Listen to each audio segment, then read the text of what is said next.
मेरा नाम है आर्यन और आप देख रहे हैं डार्क फाइल्स। आज की इस कहानी में आगे बढ़ने से पहले अगर आपने अभी तक हमारे चैनल को सब्सक्राइब नहीं किया है तो कर लें।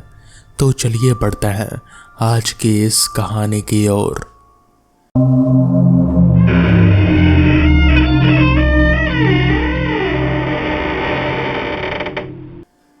भीम कुमार उन लोगों में से थे जो जिंदगी को बहुत सीधी लकीर पर चलाते हैं। सुबह उठो, खेत देखो, शाम को चारपाई पर बैठो, रात को सो जाओ। उनकी जिंदगी में कोई टेढ़ापन नहीं था, ना सोच में ना बात में। वो 50 के पेटे में थे, बाल आधे सफ़ेद हो चले थे और माथे पर वो गहरी लकीरें थी जो सिर्फ मेहनत और धूप मिलकर बनाती है। उनका लड़का मोहन 21 बरस का हो गया था और इस उम्र में गांव के हिसाब से एक ही काम बाकी रह जाता है, ब्याह। उन दिनों शादी कोई दो दिलों का मामला नहीं था, वो दो घरों का था, दो ज़मीनों का, दो खानदानों का सौदा था। और इस सौदे में लड़की लड़के की राय उतनी ही मायने रखती थी जितनी फसल काटते वक्त हवा की। भीम कुमार के पास एक रिश्ता आया था 5 गांव उस पार से। लड़की का बाप किसान था, जमीन थी उसके पास, घर भी ठीक ठाक था। रिश्ता करने वाले ने बताया कि लड़की सुंदर है, घर का काम जानती है और स्वभाव की अच्छी है। भीम कुमार ने 1 हफ्ते पहले ही चिट्ठी लिखवा दी। वो खुद पढ़े लिखे ज़्यादा नहीं थे मगर गांव के मास्टर जी से लिखवाई थी। चिट्ठी में लिखा था कि अमुक तारीख को वो आएंगे, लड़की देखेंगे और अगर बात बनी तो आगे की सोचेंगे। उनके साथ उनका छोटा भाई राजेश भी जाने वाला था। राजेश उनसे 10 बरस का छोटा था, 40 के करीब, हंसमुख और बातूनी। जहां भीम कुमार कम बोलते थे वहां राजेश 2 गुना बोल देता था। जिस दिन जाना था सुबह से ही आसमान पर धुंध की एक पतली चादर बिछी हुई थी। सूरज निकला भी तो ऐसे जैसे किसी ने उसे मजबूरी में बाहर ढकेल दिया हो। भीम कुमार सुबह जल्दी उठे, नहाए, कपड़े पहने, वो कपड़े जो सिर्फ खास मौक़ों पर पहनते थे। सफ़ेद धोती, ऊपर से हल्के भूरे रंग का कुर्ता। राजेश भी आ गया। उसने नई बनियान के ऊपर मोटा स्वेटर पहना था क्योंकि ठंड उन दिनों इतनी बढ़ने लगी थी। तांगा गांव के बाहर से मिला। तांगे वाला बुजुर्ग था, नाम था गफ्फार चाचा। सफ़ेद दाढ़ी, चेहरे पर गहरी झुर्रियाँ, आंखों में वो थकान जो सालों की रात कई बात कई के बाद आती है। घोड़ा काला था, मजबूत, मगर उस दिन कुछ बेचैन लग रहा था। बार बार अपनी गर्दन हिला रहा था, पाँव ज़मीन पर थपथपा रहा था। गफ्फार चाचा ने उसे थपथपाया और बड़बड़ाए, क्या हुआ रे आज, क्या हो गया तुझे? भीम कुमार और राजेश बैठे और तांगा चल पड़ा। रास्ता कच्चा था, धूल और मिट्टी से भरा, दोनों तरफ खेत। गेहूं की बालियां अभी छोटी थी, हल्की हरियाली फैली हुई थी दूर तक। शुरू में तो बातें होती रहीं। राजेश ने 2-3 चुटकुले सुनाए, भीम कुमार हल्के से मुस्कुराए, गफ्फार चाचा ने बस हुंकारी भरी। उस गांव में पहुंचते पहुंचते शाम के 4 बज चुके थे। सूरज पश्चिम में झुकने लगा था और उसकी रोशनी का रंग बदल गया था। वो सुनहरी पीली नहीं बल्कि एक थकी हुई नारंगी थी जो धीरे धीरे लाल होती जा रही थी। लड़की का घर ढूंढने में थोड़ी मशक्कत हुई मगर 2-3 लोगों से पूछने के बाद मिल गया। लड़की का नाम था सुमित्रा। वो सच में सुंदर थी, गोरा रंग, बड़ी आंखें, नाक पर एक छोटी सी लौंग। शर्माई हुई, नजरें जमीन पर रखे हुए, मगर जब एक बार नज़र उठाई तो भीम कुमार को लगा, हाँ, यही लड़की मोहन के लिए ठीक रहेगी। राजेश को तो पहली नज़र में ही पसंद आ गई। वो धीरे से भीम कुमार के कान में फुसफुसाया, भैया रिश्ता पक्का कर लो। लड़की के माँ बाप से बात हुई, चाय आई, साथ में गुड़ और मूंगफली। बातें हुई घर की, खेत की, मोहन की पढ़ाई लिखाई की, आने जाने की। लड़की के बाप राम सेवक एक शांत मगर मजबूत आदमी थे। उन्होंने कहा कि वो भी एक बार मोहन को देखना चाहेंगे, तभी रिश्ता तय होगा। भीम कुमार ने उन्हें अपने गांव आने का न्योता दिया। बात अच्छी रही। शाम 7 बजे जब वो वहां से निकले तो आसमान पर एक भी तारा नहीं था। राम सेवक ने खुद तांगे वाले का इंतजाम किया था। उसी गफ्फार चाचा को उन्होंने रुकवाया था जो शाम को कहीं और जाने की सोच रहे थे। गांव की सीमा पर पहुंचते ही अंधेरा एकदम से घना हो गया, जैसे किसी ने एक लालटेन बुझा दी हो। उन दिनों ना बिजली थी, ना टॉर्च का चलन था। बस एक छोटी सी लालटेन गफ्फार चाचा के पास थी, जो उन्होंने तांगे के आगे लटका दी थी और जिसकी रोशनी मुश्किल से 2 कदम आगे तक जाती थी। ठंड बढ़ने लगी थी। उस इलाके की ठंड कुछ अलग किस्म की थी। वो सीधे हड्डियों में उतरते थे, बिना किसी तकल्लुफ के। भीम कुमार ने अपनी शॉल कसकर लपेट ली। राजेश ने स्वेटर के ऊपर हाथ रगड़ने शुरू कर दिए। गफ्फार चाचा चुप थे। उनकी वो लगातार चलने वाली जुबान आज शाम से ही कुछ धीमी हो गई थी। रास्ता कच्चा था और उस पर कोहरा उतरने लगा था। पहले बस एक हल्की सी भाप थी जो खेतों से उठ रहे थे, मगर धीरे धीरे वो गाढ़ी होती गई। लालटेन की रोशनी में उस कोहरे में घुसकर एक छोटे से पीले गोले में सिमट जाते थे। तांगे के दोनों तरफ झाड़ियां थी, कांटेदार, घनी, काली। उनके पीछे खेत थे, मगर वो खेत भी कोहरे में डूबकर बस एक धुंधला अंधेरा बन गए थे। उस रात को कोई आवाज नहीं थी। ये बात भीम कुमार को बाद में याद आई कि उस रास्ते पर झींगुर नहीं बोल रहे थे।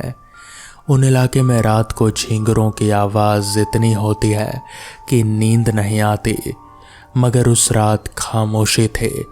सिर्फ तांगे के पहियों की आवाज और घोड़े के खुरों की थपथपाहट।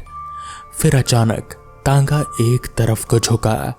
झटका इतना अचानक था कि राजेश लगभग गिर ही गया था। उसने रहते वक्त लकड़ी का डंडा थाम लिया। भीम कुमार ने देखा कि बाईं तरफ का पहिया एक गहरे गड्ढे में धंस गया था। गफ्फार चाचा नीचे उतरे, घोड़े को रोका और लालटेन लेकर पहिए के पास बैठ गए। भीम कुमार और राजेश भी उतरे। गड्ढा सच में गहरा था, मिट्टी नम थी और पहिया काफी नीचे तक धंस गया था। तीनों ने कोशिश की। पहले 2 ने तांगे को ऊपर से ढकेला। गफ्फार चाचा ने घोड़े को आगे खींचा, मगर नहीं हुआ। फिर राजेश ने पहिए को नीचे एक पत्थर ठूंसने की कोशिश की, वो भी बेकार रहा। तांगा था भारी, गड्ढा था गहरा और रात थी काली। भीम कुमार सीधे हुए और ठंडी सांस ली। तभी उनकी नजर गई थोड़ी दूर खेतों की तरफ। वहां आग जल रहे थे, एक छोटी सी आग, मगर कोहरे में उसकी रोशनी एक अजीब कांपता हुआ गोला बना रहे थे। और उस आग के पास 2 आकृतियां बैठे थे। वो 2 लोग थे, या कम से कम ऐसा लग रहा था। वो बैठे थे आग की तरफ मुंह किए, पीठ तांगे की तरफ। भीम कुमार ने गफ्फार चाचा से कहा कि उन लोगों से मदद मांगी जाए। गफ्फार चाचा की आवाज़ में पहली बार कुछ हटका। उन्होंने बस इतना कहा कि ज़रूरत नहीं, खुद कर लेंगे। मगर उनका चेहरा लालटेन की रोशनी में भी पीला दिख रहा था। वो आगे कुछ नहीं बोले, बस घोड़े की रास थाम कर खड़े हो गए। भीम कुमार और राजेश ने फिर कोशिश की और फिर तांगा टस से मस नहीं हुआ। भीम कुमार की सांसें फूलने लगी, उंगलियां सुन्न होने लगी ठंड से। राजेश के माथे पर पसीना था और वो पसीना उस ठंड में भाप बनकर उड़ रहा था। भीम कुमार से रहा नहीं गया। वो उन दो लोगों की तरफ मुड़े और जोर से पुकारा। उनकी आवाज़ उस रात की खामोशी में बहुत दूर तक गई, मगर जैसे ही वो आवाज़ कोहरे में घुली, वो टूट गई, बिखर गई। एक पल के लिए लगा कि शायद उन्होंने सुना नहीं, मगर फिर दोनों आकृतियां मुड़ी। वो भीम कुमार की तरफ देख रहे थे। उस दूरी से उनके चेहरे साफ नहीं दिखते थे। कोहरा था, रात थी, मगर उन दोनों ने एक दूसरे की तरफ देखा, फिर उठे और तांगे की तरफ चलने लगे। उनकी चाल सामान्य थी, ना बहुत तेज ना बहुत धीमी, मगर कुछ था जो सामान्य नहीं था। भीम कुमार बाद में कहते थे कि वो ठीक नहीं बता सकते कि क्या था, बस एक अजीब सी बेचैनी, जैसे आंखें कुछ देख रही हो मगर दिमाग उसे मानने से इनकार कर रहा हो। वो दोनों वापस आए। एक मर्द था, दूसरा भी। दोनों की उम्र बताना मुश्किल। मोटे कपड़े थे उनके, पुराने मैले, मगर बदन पर ठीक ठाक लपेटे हुए। उनके चेहरे सामान्य थे, बिल्कुल साधारण ग्रामीण चेहरे। ना कोई विकृति, ना कोई डरावनापन, बस एक चीज थी जो अजीब थी। उनकी आंखें कोहरे में चमकती नहीं थी। लालटेन की रोशनी पड़ने पर भी आंखें एक हल्की सी चमक पकड़ती हैं, ये सबकी होती है, मगर उन दोनों की आंखों में कुछ नहीं था। उनमें से एक ने, जो थोड़ा लंबा था, धीमी आवाज में कहा कि वो पीछे हट जाएं। भीम कुमार, राजेश और गफ्फार चाचा तीनों पीछे हट गए। गफ्फार चाचा की सांसें तेज हो रही थी। राजेश ने भीम कुमार की बाह थाम ली। ये हरकत बेहद बच्चों जैसी थी उस 40 साल के आदमी के लिए, मगर उस वक्त दोनों को ही पता नहीं था कि वो क्या कर रहे हैं। उस लंबे आदमी ने तांगे के पास जाकर पहिए को देखा, एक पल रुका, फिर उसने अपनी एक हथेली तांगे की बगल में लगाई, बस एक हाथ, और एक झटके में तांगे का वो भारी पहिया गड्ढे से बाहर आ गया। तांगा सीधा हो गया। एक पल के लिए पूरी दुनिया जम गई। ना कोई बोला, ना कोई हिला। घोड़ा तब चुप हो गया। जो पहले से बेचैन था वो एकदम शांत हो गया, जैसे उसकी जान ही निकल गई हो। गफ्फार चाचा का मुंह खोला था। राजेश की पकड़ भीम कुमार की बाह पर और कस गई। भीम कुमार खुद उनके पांव वहीं जड़ गए। उन्हें समझ नहीं आ रहा था कि उन्होंने जो देखा क्या वो सच था भी या नहीं। वो तांगा लोहे का था। उसका पहिया और धूरा मिलकर कम से कम 2 मन वजन था, और उस आदमी ने उसे एक हाथ से एक ही झटके में गड्ढे से निकाल दिया था। दोनों में से कोई नहीं बोला। वो बस खड़े रहे तांगे के पास। उनके चेहरे पर ना कोई गर्व था, ना कोई खुशी, ना कोई भाव, जैसे उन्होंने बस एक आम काम किया हो। गफ्फार चाचा ने तेजी से घोड़े को लगाम पकड़ी और बिना एक भी शब्द बोले तांगे पर चढ़ गए। उनके हाथ कांप रहे थे। भीम कुमार ने किसी तरह अपने पांव उठाए और तांगे पर बैठ गए। राजेश आखिरी था। वो पीछे मुड़ते हुए चढ़ा, उन दोनों की तरफ देखते हुए। वो दोनों वहीं खड़े थे, हिले नहीं, बोले नहीं, बस देख रहे थे। तांगा चल पड़ा। गफ्फार चाचा ने घोड़े को पहले से तेज कर दिया था। वो बूढ़ा थका हुआ घोड़ा उस रात भी सरपट दौड़ रहा था, जैसे उसे भी कुछ महसूस हो रहा हो। कुछ देर बाद राजेश ने पीछे मुड़कर देखा।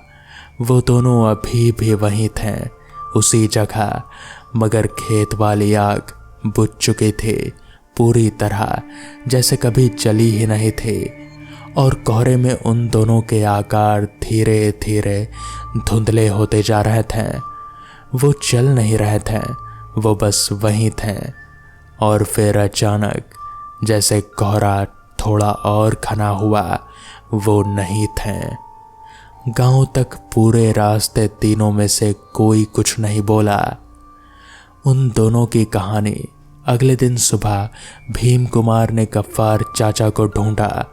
वो अपने घर की चारपाई पर बैठे थे, चाय की प्याली हाथ में, आंखें खाली। जब भीम कुमार आए तो उन्होंने एक लंबी सांस ली और बोले, मुझे पता था, मुझे पहले से ही पता था। पता चला कि उस रास्ते पर जहां वो दोनों बैठे थे, करीब 12-13 साल पहले एक घटना हुई थी। उस गांव से 2 भाई थे, धर्मपाल और उसका छोटा भाई केशव। धर्मपाल बड़ा था, मजबूत था, ऐसा मजबूत कि लोग कहते थे उसके हाथ में लोहे की ताकत है। केशव छोटा था, पतला, मगर दोनों में गहरी मोहब्बत थी। वो दोनों खेत मजदूर थे, उनकी जमीन नहीं थी, दूसरे के खेतों में काम करके पेट पालते थे। उस साल एक जमींदार का लड़का था, रामलाल, जो उन दोनों भाइयों की जमीन पर कब्जा करना चाहता था। जमीन नाम की थी, बस एक छोटा सा टुकड़ा जो उनके बाप ने मरते वक्त छोड़ा था। रामलाल को वो जमीन चाहिए थे क्योंकि उससे उसके खेतों तक पानी का रास्ता जाता था। धर्मपाल ने मना कर दिया। एक रात, सर्दियों की रात, धर्मपाल और केशव उसी रास्ते पर थे, उसी जगह के पास जहां रात को आग जलाकर बैठते थे। रामलाल के आदमियों ने उन्हें वहीं घेरा, मारपीट हुई। गांव से दूर सुनसान खेतों में रात के अंधेरे में जो हुआ वो किसी ने नहीं देखा। सुबह दोनों भाइयों की लाशें उसी जगह मिली। रामलाल के खिलाफ कोई गवाह नहीं था, कोई आगे ही नहीं आया। मामला दब गया। उनके घर में कोई और नहीं था, ना माँ बाप, ना बीवी, बस 2 भाई थे और दोनों चले गए। उनकी वो छोटी सी जमीन रामलाल ने हड़प ली। गफ्फार चाचा ने बताया कि उसके बाद से हर सर्दियों में उस जगह पर रात को आग दिखती है। कभी कभी लोगों ने 2 आकृतियां भी देखी है, मगर कोई उनके पास नहीं जाता। जो गए वो या तो कभी वापस नहीं आए या लौटे तो ठीक ठाक नहीं थे। मगर उस रात जिन्होंने भीम कुमार और राजेश की मदद की थी, क्यों? शायद इसलिए कि भीम कुमार ने आवाज लगाई थी, उन्हें इंसान की तरह पुकारा था, डर कर नहीं भागा था। शायद इसलिए कि वो दोनों भाई थे और उन 2 भाइयों को 2 भाइयों में अपना अक्स दिखा। या शायद कोई नहीं जानता। भीम कुमार ने ये बात जिंदगी भर किसी को ज्यादा नहीं बताई। मोहन की शादी हुई सुमित्रा से, उसी लड़की से। घर में खुशियां आई, बच्चे हुए, जिंदगी चलती रही। मगर हर साल सर्दियों में जब कोहरा उतरता था, भीम कुमार रात को उठकर बाहर बैठ जाते थे, चारपाई पर शॉल लपेटे, आसमान की तरफ देखते। घर वाले समझते थे कि बुजुर्ग हो गए हैं, नींद नहीं आती। मगर मोहन को एक बार लगा कि उनके बाप की आंखों में उन रातों का जो भाव होता था वो बेनींदी का नहीं था, वो किसी को याद कर रहे थे। धर्मपाल और केशव जो इस दुनिया से गए थे, मगर उस कच्ची पगडंडी पर, उस कोहरे में, उस ठंड में अभी भी थे, अभी भी बैठे थे उस आग के पास, अभी भी उस रात का इंतजार कर रहे थे जब कोई उन्हें इंसान की तरह पुकारे। और उस रात 2 भाई आए थे जो उनसे मिले थे, दो भाई जो उस रास्ते पर पहली बार आए थे और आखिरी बार भी। तो दोस्तों, ये थी आज की पहली कहानी। कैसी लगी आपको ये कहानी मुझे कमेंट्स में ज़रूर बताएं। तो चलिए बढ़ते हैं आज की दूसरी कहानी की ओर। किशन जी की उम्र कोई 62-63 के आसपास थी। चेहरे पर झुर्रियाँ थी, मगर आंखों में एक ऐसी रोशनी थी जो उम्र से नहीं बुझती। वो रोशनी थी किसी चीज़ से मोहब्बत करने की। गांव के लोग उन्हें किशन काका कहते थे, इज्जत से। इसलिए नहीं कि वो अमीर थे या कोई बड़े ओहदे पर थे, बल्कि इसलिए कि उनके बारे में एक बात मशहूर थी। वो जो भी करते हैं दिल से करते थे। बेटा रमेश शहर में था, किसी कंपनी में अच्छी नौकरी, अच्छी तनख्वाह, हर महीने पैसे भेजता था, इतने कि किशन जी को कुछ करने की ज़रूरत ना पड़े। रमेश ने बाप से साफ कह दिया था, बाबा अब बुढ़ापे में खेत बाड़ी मत करो, आराम करो। किशन जी ने हंसकर कहा था कि ठीक है, मगर किशन जी जैसे इंसान आराम में नहीं काम में जीते हैं। उनकी पत्नी सरोज 7 साल पहले गुजर चुकी थी एक सड़क हादसे में। उस दिन के बाद घर थोड़ा खाली हो गया था। सरोज को गायें बेहद पसंद थी। वो खुद ही कहते थे कि अगर घर में गाय हो तो घर में लक्ष्मी का वास होता है। किशन जी ने उस ख्वाहिश को कभी भुलाया नहीं था।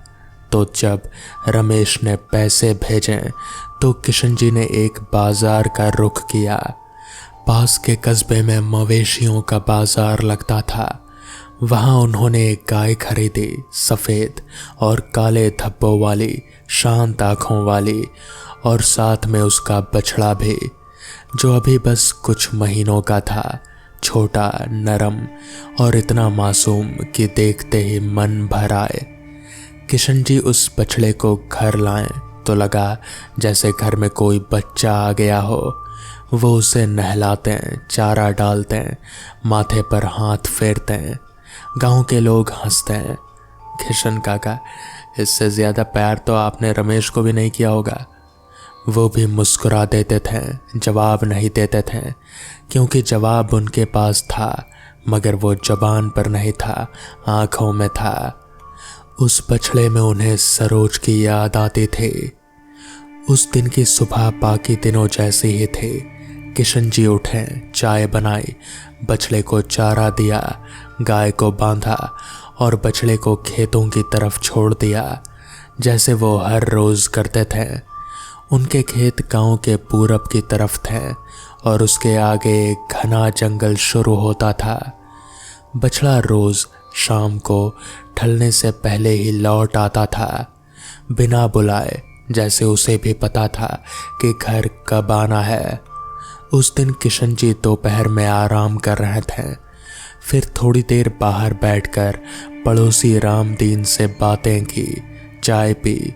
जब शाम की लालिमा आसमान में फैलने लगी तो उन्होंने आंगन में खड़े होकर इंतज़ार किया बछड़े के आने का। रोज़ की तरह एक तरह का सुकून था। उसकी आवाज़, उसके पैरों की थप-थप, ये सब किशन जी के लिए एक अनकही दुआ जैसी थी। मगर उस रोज़ वो आवाज़ आई नहीं। आसमान का रंग लाल से नारंगी हुआ, नारंगी से स्लेटी और स्लेटी से काला। अंधेरा उतरता रहा और बछड़ा नहीं आया। किशन जी के मन में पहले बेचैनी आई, फिर घबराहट। उन्होंने दरवाजे पर खड़े होकर 2-3 बार आवाज़ लगाई, जैसे वो रोज़ लगाते थे, मगर जवाब में सिर्फ रात की खामोशी मिली। उन्होंने घर के अंदर गए, टॉर्च उठाई, दरवाजे पर ताला लगाया। गाय अंदर बंधी थी। उसकी आंखें किशन जी को देखते हुए कुछ कह रही थी। शायद वो भी जानते थे, जानवर जान लेते हैं इंसान से पहले। किशन जी बाहर निकले। उस जमाने में गांव के लोग रात के अंधेरे के बाद घर से निकलने से कतराते थे। ये डर का मामला नहीं था, ये बरसों का तजुर्बा था। जंगल के उस तरफ क्या है ये कोई पूरी तरह नहीं जानता था। बस इतना पता था कि रात में वहां से आवाजें आती थी, ऐसी आवाजें जो किसी जानी पहचानी जीव की नहीं लगती थी। मगर किशन जी अपने बछड़े के बिना घर में नहीं बैठ सकते थे। टॉर्च की पीली रोशनी में वो मिट्टी के रास्ते पर चलते रहे। गांव की आखिरी दीवारें पीछे छूट गईं, खेत आए। उनके अपने खेत जो दिन में हरे भरे दिखते थे, अभी रात में सिर्फ काली परछाइयां लग रहे थे। हवा बंद थी, कोई पत्ता नहीं हिल रहा था, जैसे रात ने सांस लेनी बंद कर दी हो। किशन जी ने टॉर्च इधर उधर घुमाई, बुलाते रहें, आगे बढ़ते रहें, और फिर जंगल का किनारा आ गया। जंगल में घुसना एक अलग ही एहसास होता है, दिन में भी और रात में तो बिल्कुल ही। पेड़ इतने घने हो जाते हैं कि ऊपर का आसमान दिखना बंद हो जाता है। टॉर्च की रोशनी कुछ गज आगे तक ही दिख पाती है, उसके बाद सिर्फ काला पर्दा। किशन जी अंदर गए, पत्तियों की खड़खड़ाहट उनके पैरों की थी, बाकी सब सन्नाटा। जमीन नम थी, किसी पानी के करीब होने की निशानी।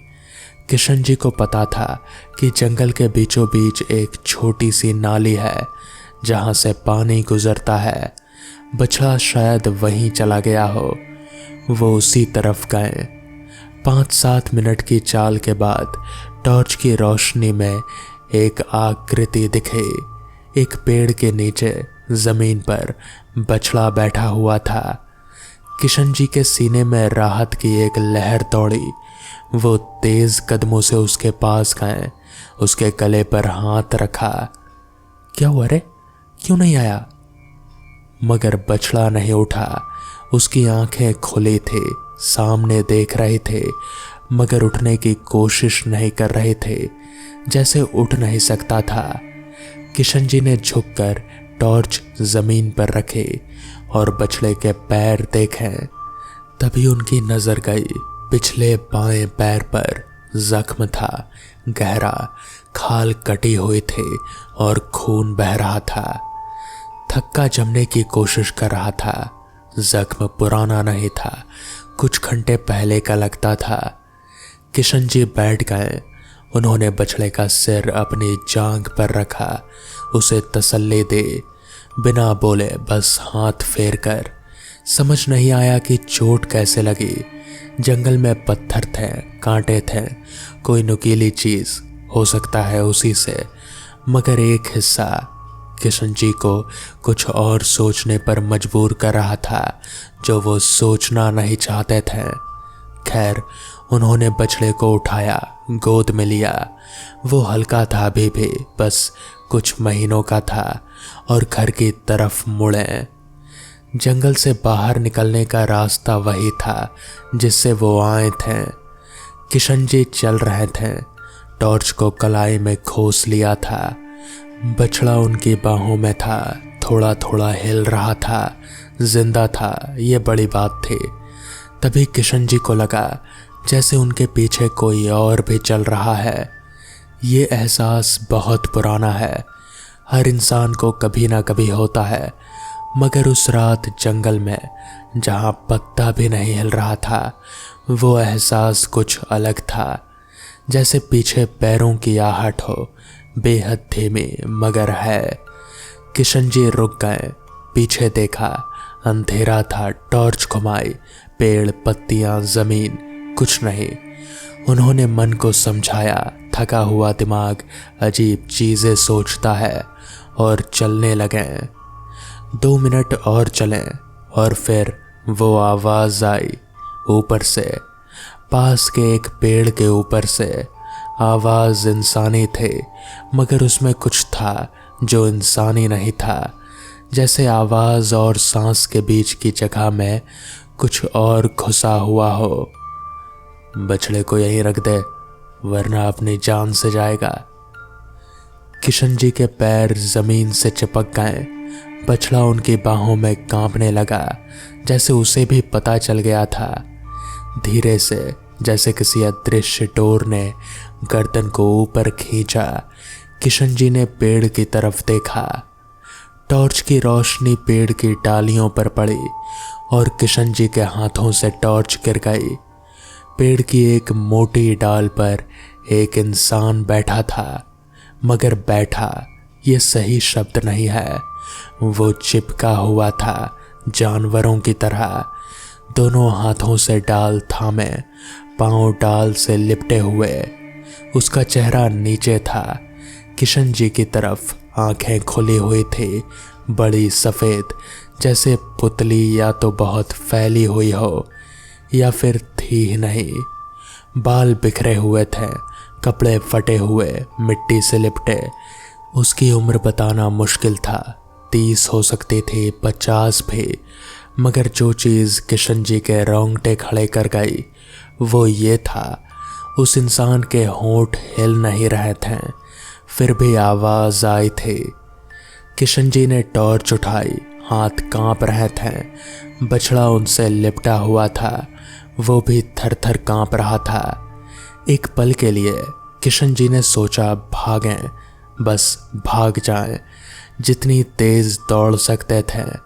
मगर तभी उस पेड़ पर बैठे इंसान ने अपना हाथ धीरे से नीचे की तरफ किया, उंगलियां बछड़े की तरफ इशारा करती हुई, और इस बार आवाज़ उसके मुंह से आई, दबी हुई, टूटी हुई, जैसे कोई बरसों से नहीं बोला हो। उसे छोड़ दो। किशन जी के अंदर का इंसान डरा हुआ था, मगर उसके हाथ बछड़े पर और कस हो गए। जो बाप है वो डर में भी छोड़ता नहीं। उन्होंने एक कदम पीछे लिया। पेड़ पर बैठा वो इंसान धीरे धीरे डाल पर आगे खिसका, जैसे उतरने की तैयारी में हो। किशन जी ने दांत भींचे, टॉर्च मजबूती से थामी और बोले, कौन हो तुम? पेड़ से उतरने में उसे कोई मुश्किल नहीं आई। जिस तरह वो उतरा वो इंसानी नहीं था। पैर पहले नहीं थे, हाथ पहले, डाल से डाल तक बिना रुके, जैसे गुरुत्वाकर्षण उसके लिए अलग तरीके से काम करता हो। जब वो ज़मीन पर आया तो किशन जी ने उसे पूरी तरह देखा। वो इंसान था, इसमें शक नहीं था, मगर उसका वजूद किसी टूटे हुए आईने जैसा लग रहा था, जहां हर टुकड़े में एक चेहरा दिखता है, मगर कोई भी पूरा नहीं।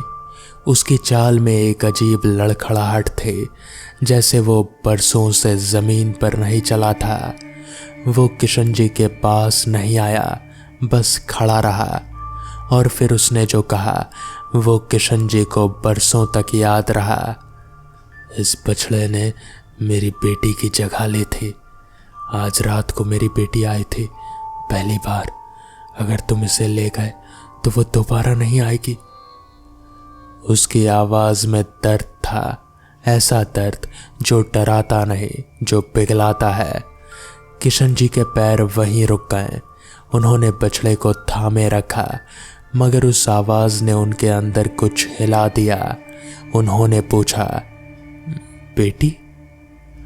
उस इंसान का नाम था हरीलाल।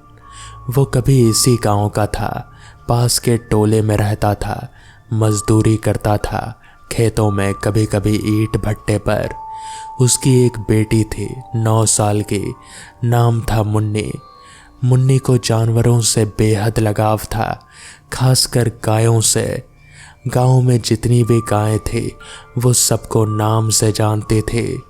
स्कूल से आते वक्त रास्ते में जो भी गाय बछड़ा मिलता वो रुककर उससे बात करती।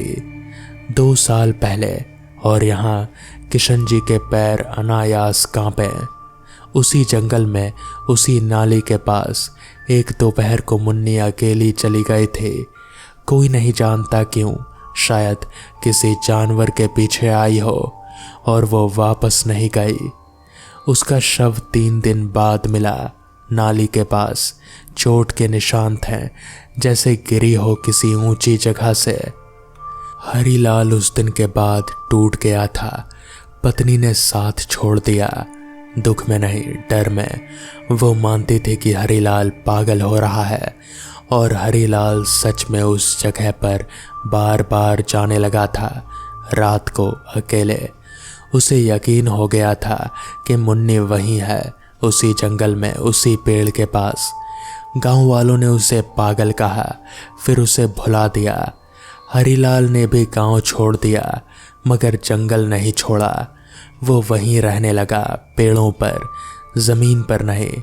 उसने खुद बताया, जमीन पर सोने से मुन्नी की याद आती थी। पेड़ पर ऊपर रहने से लगता था जैसे वो आस पास है। और उस शाम उसी पेड़ के नीचे जहां बछड़ा बैठा था, हरिलाल को लगा था कि मुन्नी आई है, उस बछड़े के पास उसे सहला रही है।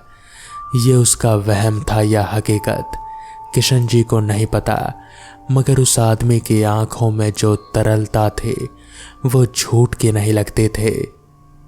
किशन जी देर तक चुप रहे। रात का अंधेरा उनके इर्द गिर्द था। बछड़ा उनकी बाहों में था। अब उसका कांपना थम गया था, जैसे उसे भी उस बातचीत की तासीर समझ आई हो। किशन जी ने हरिलाल को देखा।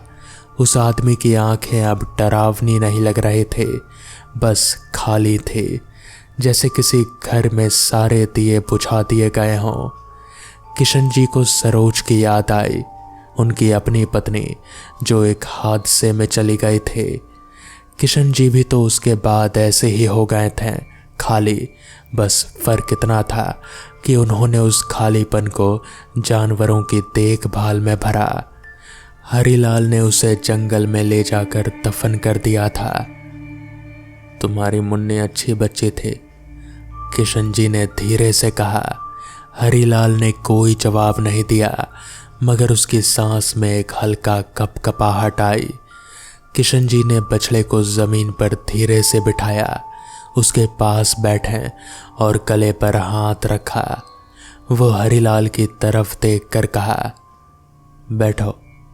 हरिलाल थोड़ी देर खड़ा रहा, फिर वो भी बैठ गया, उसी पेड़ की जड़ों पर जहां वो मुन्नी को देखने का दावा करता था। उस जंगल में उस रात दो टूटे हुए आदमी आमने सामने थे।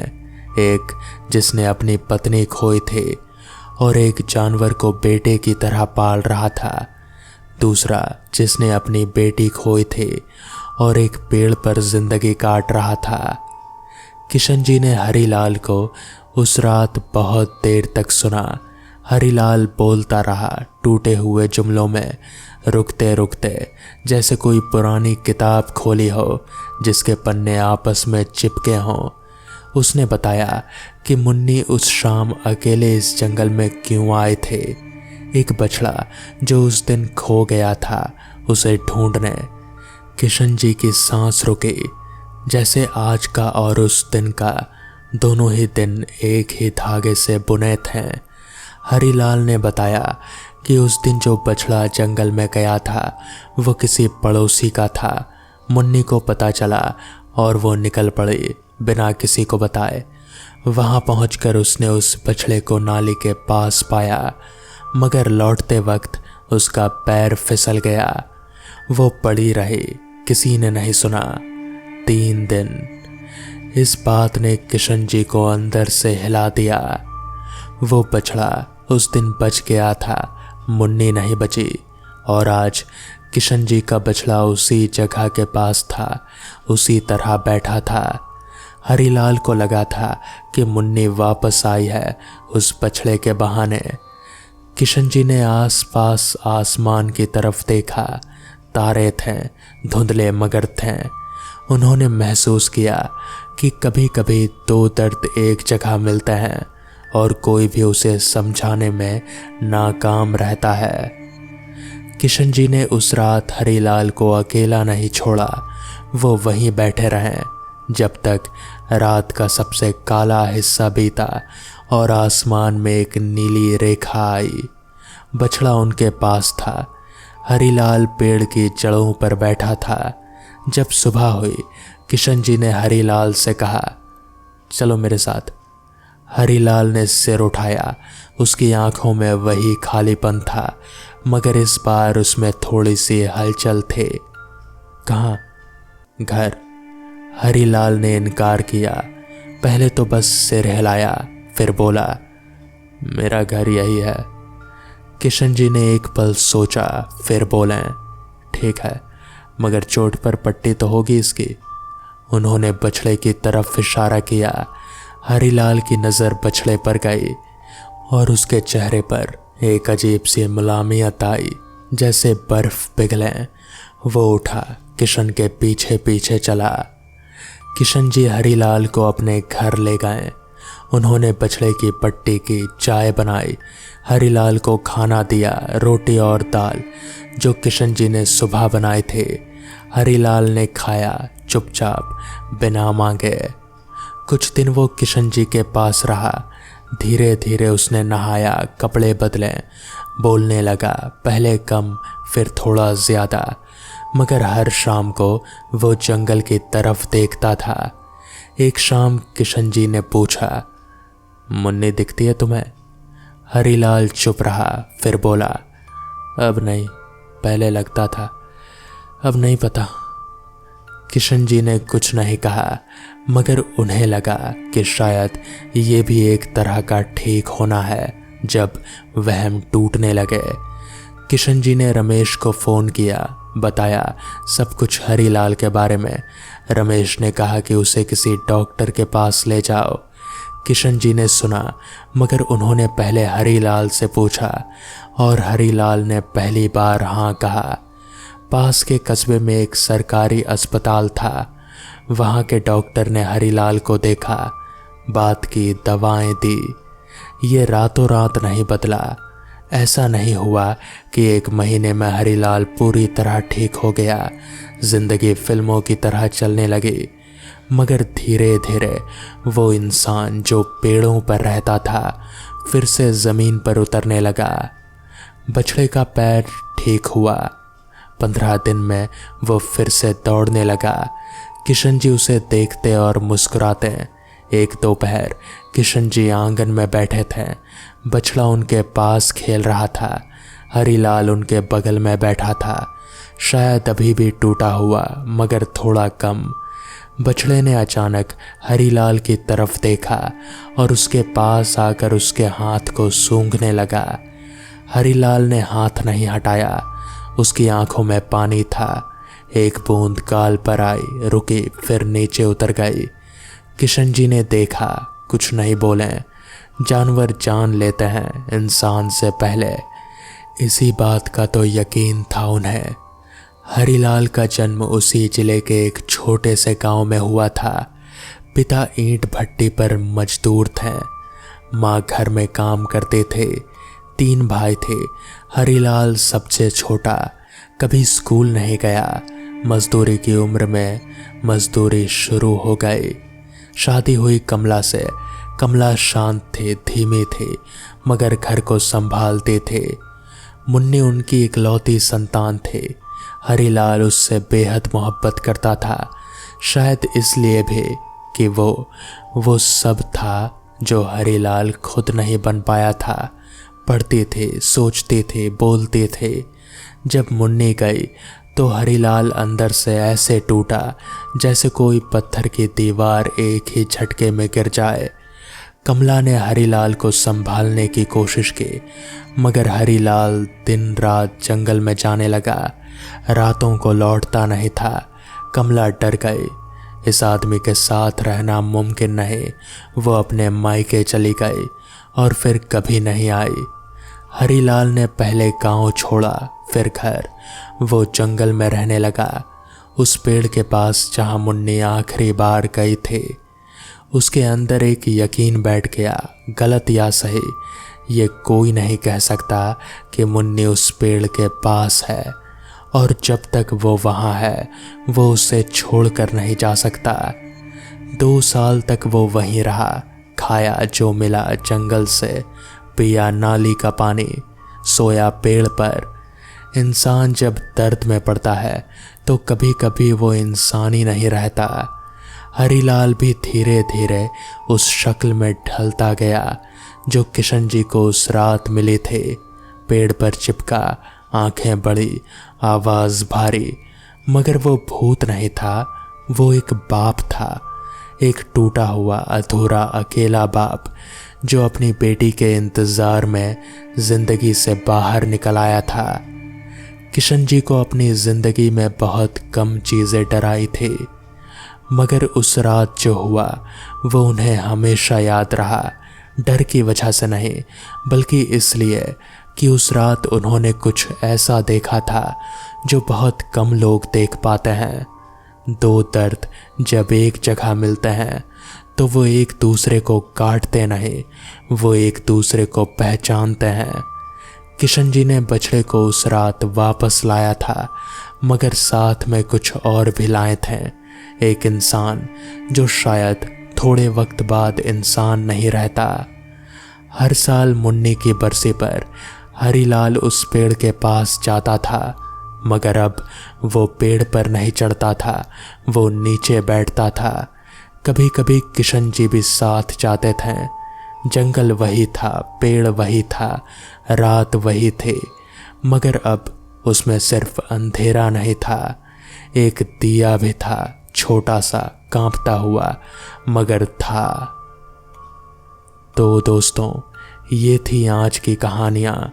कैसी लगी आपको ये कहानियाँ मुझे कमेंट्स में ज़रूर बताएं। तो मैं आपका दोस्त आर्यन जल्द ही मिलूँगा आपसे ऐसी ही किसी नई कहानी के साथ। तब तक के लिए अपना ख्याल रखें और देखते रहें डार्क फाइल्स।